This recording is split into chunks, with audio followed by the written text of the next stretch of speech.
இன்னைக்கு எனக்கு இருந்த ஒரு பெரிய குறை நீங்கி விட்டது.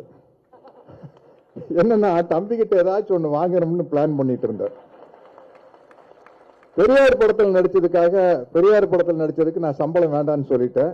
அந்த படத்தினுடைய 100வது நாள் விழால நான் ஊதியம் வாங்காம நடிச்சதுக்காக தந்தை பெரியார் கிட்டத்தட்ட ஒரு 90 வருஷம் அணிஞ்சிருந்த இந்த மோதிரத்தை ஆசிரியர் வீரமணி அவர்கள் கலைஞர் கையால கொடுத்து எனக்கு அனுப்பிச்சு விட சொன்னாரு.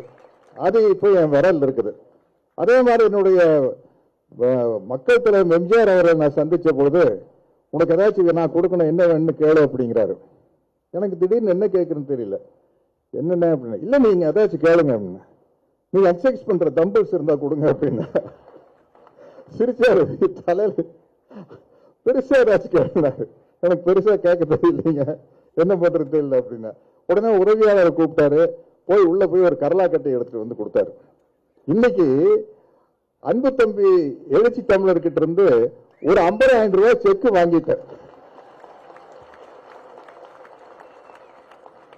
இந்த 50,000 ரூபாய் செக்க நான் கேஷா மாத்திடுறேன். மாத்தி 49,500 ரூபாய விடுதலை சிறுத்தைகள் கட்சியில் இருக்கிற சிறப்பாக படிக்கிற மாணவர்களுக்காக கொடுக்கிறது மட்டும் இல்லாமல் ஒரு 500 ரூபாய் நோட்டை மட்டும் தம்பி நினைவா பிரேம் போட்டு என் வீட்டில் வச்சுக்கிறேன்.